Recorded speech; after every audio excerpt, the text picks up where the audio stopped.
Dan saudara, saat ini Partai Keadilan Sejahtera sedang menjelaskan duduk perkara pemencatan Wakil Ketua DPR Fachri Hamzah dari partai, dan kita coba untuk Oke saudara, kita berlanjut ke topik berikutnya. Dipecat kader Partai Keadilan Sejahtera Fachri Hamzah dari semua jenjang jabatan kepartaian memunculkan banyak pertanyaan. Banyak juga yang berspekulasi soal alasan mengapa PKS memecat kadernya ini yang juga merupakan salah satu pendiri partai. Kita akan bahasnya bersama narasumber kita. Di studio sudah bergabung peneliti CSIS, J. Kristiadi, dan kami mencoba untuk menyambungkan lewat sambungan telepon Fachri Hamzah. Selamat petang, Bang Fahri. Selamat petang. Apa kabar Bang Fachri, sehat-sehat? Baik, alhamdulillah. Dengan Aiman di Kompas TV, Bung Fahri. Aiman, apa kabar? Baik, alhamdulillah Bung Fahri. Lama tak bersuah. Mas Fahri, apa kabar? Ada Mas Kris di sini. Aduh, lama tak basuh. Betul nih, Ambul, lama tak basuh sama Mas. Jadi sekarang posisi lagi di mana? Di Jakarta atau katanya lagi ke Palembang, Bung Fahri? Ya, ini saya mau boarding ke Palembang karena ada janji dengan teman-teman di sana. Oke, saya ingin menyoroti soal tadi isi konferensi pers Bung Fahri. Ya. Anda menyatakan bahwa ini adalah peradilan sesat. Peradilan di mana Anda diputuskan untuk diberhentikan dari partai. Apa maksud pernyataan dari peradilan sesat? Jadi memang ini ada problem pada kepengurusan baru yang sekarang ini karena rupanya ada banyak peraturan internal dan perundang-undangan yang tidak terlalu dipahami dengan baik. Sehingga dalam memproses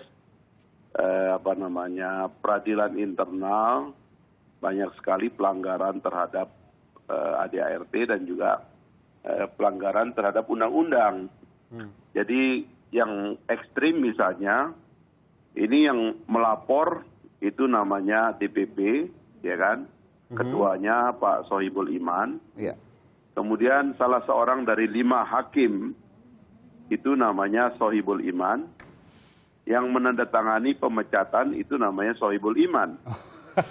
Sama jadi semua. Kan ini dia menjadi pelapor, dia menjadi hakim, dan dia menjadi eksekutor. Jadi dia menjadi, kalau di dalam peradilan umum itu namanya dia menjadi saksi pelapor, dia juga menjadi hakim, dia menjadi jaksa, itu kan jaksa eksekutor. Jadi ini kan kacau sebetulnya, ya, dan dalam ADART dan dalam Undang-Undang Parpol jelas itu seorang anggota Mahkamah Partai atau Majelis Tahkim kalau di dalam divisi PKS itu kan tidak boleh dirangkap. Nah, tetapi ini dirangkap dan juga dirangkap oleh yang lainnya, termasuk ya kalau kita bicara Pak Hidayat, ya dia mewakili Ketua Majelis Syuro, ya kan? Kalau kita bicara di situ ada Pak Surahman, dia adalah anggota DPTP. Kalau bicara Pak Abdul Muiz ini sebagai hakim, dia juga adalah orang DPP.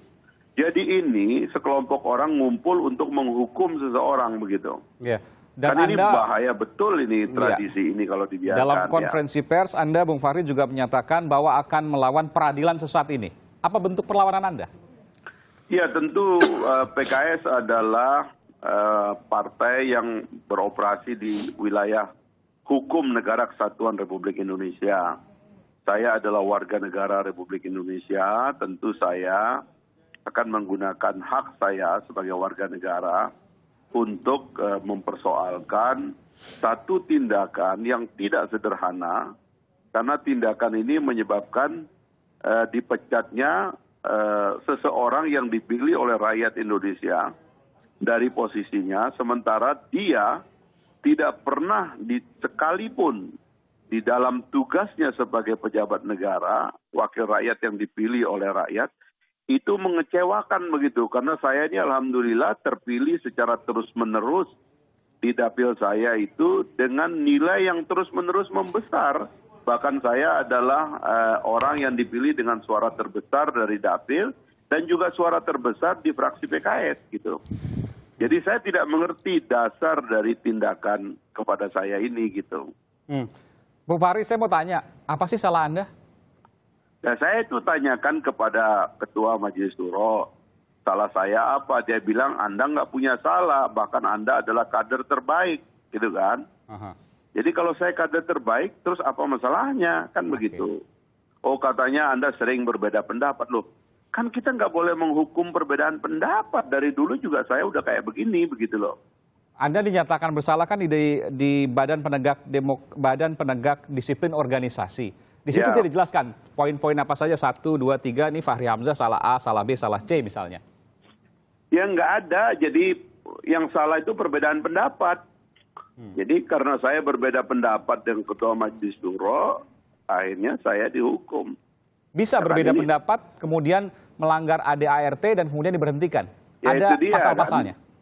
Perbedaan pendapat itu dianggap ketidakdisiplinan. Oke.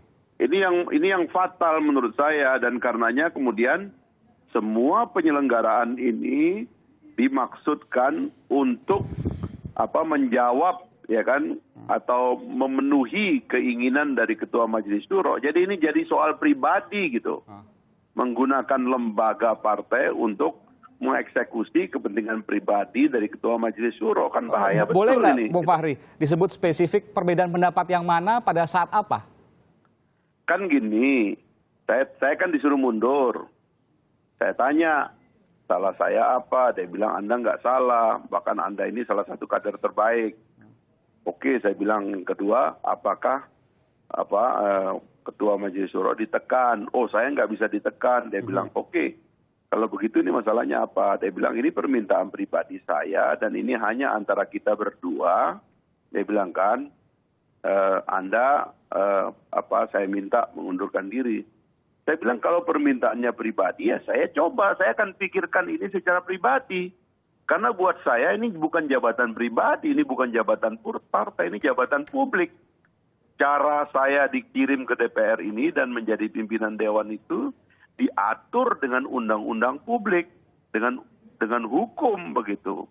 Bukan karena otomatis merupakan konsekuensi atau amanat resmi dari partai saja, tapi ada mekanisme publiknya.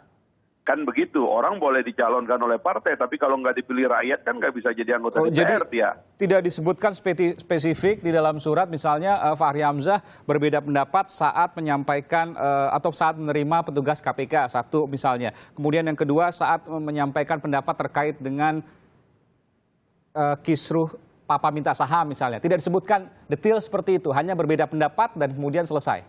Ya itu juga kan perbedaan pendapat. Karena kan gini, di partai ini kan ada struktur yang melakukan penanganan terhadap anggota. Karena ini adalah partai kader, kita ini punya struktur kaderisasi yang bernama usroh atau halakoh itu, sistem pembinaan. Nah, struktur ini yang harusnya ditanya, apakah saya punya masalah? Apakah saya punya masalah hukum atau masalah moral, masalah etika? Yang kedua adalah struktur yang mempekerjakan saya, yaitu fraksi. Tidak pernah ada masalah di situ gitu loh.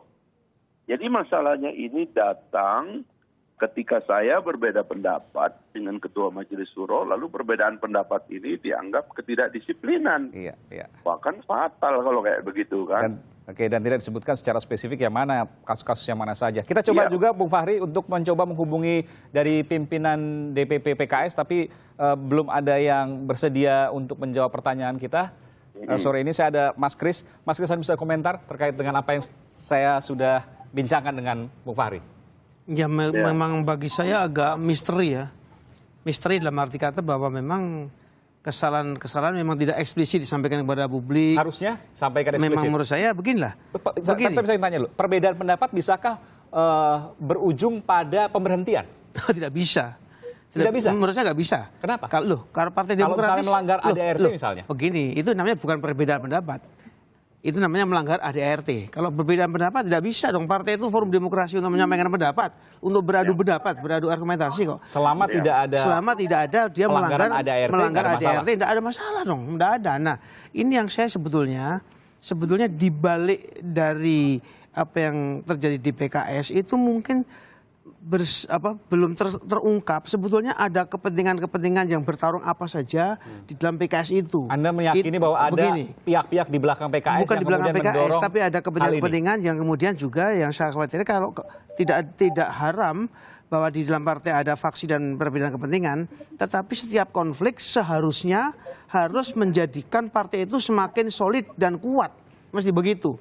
Jangan kemudian sudah seperti partai-partai yang beberapa partai yang sekarang ada ini, begitu konflik bisa berlarut-larut dan merugikan partai dan merugikan para pemilihnya, para apa? Gimana Anda melihat ini merugikan partai dan merugikan pemilihnya? Merugikan dong. Partai pasti yang seharusnya menjadi institusi yang menegakkan pilar demokrasi ini ribut sendiri. Partai yang sudah dipilih oleh rakyat, puluhan juta mereka dipilih ini, jutaan atau puluhan juta, belasan juta lah. Dan mereka itu bukan angka, mereka itu orang. Mereka itu adalah individu-individu yang di dalam memilih itu mempunyai harapan, mempunyai suatu keinginan, mempunyai suatu mimpi untuk bisa disampaikan agar apa? Agar kalau saya memilih partai A, B, C, D, itu kemudian juga bisa sedikit banyak bisa tersalur apa yang menjadi keinginan dan diwujudkan. Nah ini kan kalau kemudian tidak. Nah ini menurut saya PKS saya kira bisa belajar dari partai-partai yang lain agar apa? Agar konflik ini tidak berlarut-larut. Dan agar tidak berlarut-larut menurut saya bahwa lebih baik konflik itu kalau bisa diselesaikan secara internal saja. Kita memang tertarik tuh dengan perdebatan-perdebatan yang seru seperti ini. Tapi kalau berlarut-larut, yang rugi betul-betul masyarakatnya dan pemilihnya. Karena apa? Karena mereka tidak mengurus dan mewujudkan janji dan lain sebagainya. Tapi karena sibuk di dalam bersilat lidah yang sebetulnya bagi rakyat tidak banyak manfaatnya, kecuali kalau kemudian apa yang saya katakan di depan tadi bahwa semua pertarungan di dalam faksi-faksi di partai apa saja itu seharusnya membuat partai itu lebih terkonsolidasi sehingga bisa melaksanakan fungsi-fungsi konstitusionalnya. Jadi Anda menilai bahwa ini aneh karena perbedaan pendapat itu seharusnya nggak ada masalah. Iya, itu. Pelanggaran ADART tidak disebutkan secara jelas dalam kasusnya Fahri Hamzah. Iya, tentu sebagai anggota masyarakat merasakan seperti itu. Kalau apa yang disampaikan Mas Fahri itu benar ya. Karena bagi saya itu sesuatu yang mustahil dan aneh bahwa di dalam suatu partai perbedaan pendapat itu kemudian bisa menjadikan orang bersalah. Ini tentu kemudian juga berkembang spekulasi-spekulasi yang lebih spekulatif lagi ya. Karena apa? Karena perbedaan pendapat itu yang disalahkan kalau perbedaan pendapat itu di situ ada semacam feudalisme yang kemudian menghargai orang yang lebih senior itu sudah tidak bisa salah. Nah, meskipun kita masih mendengarkan dari pihak DPP PKS sampai sekarang belum memberikan pernyataan. Mas Fahri, terakhir pada Anda, Mas Fahri, Anda mungkin mau boarding sebentar lagi.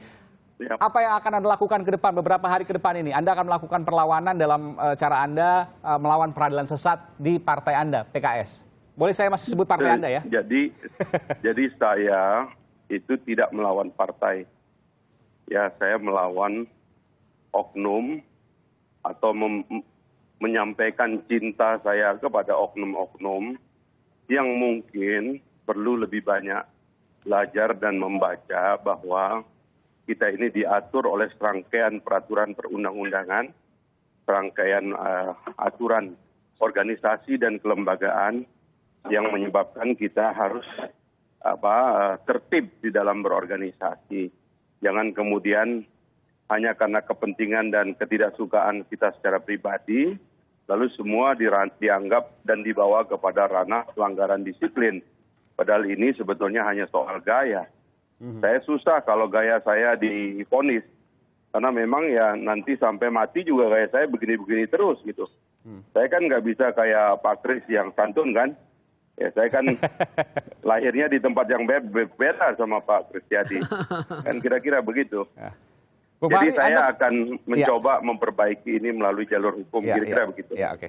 Bung Fahri, Anda keberatan nggak kebetulan salah satu pengurus DPP PKS sudah bergabung bersama kita, Pak Zainuddin Paru. Saya sudah masuk pesawat ini. Ya. Sayang sekali ya. Ini salam ya.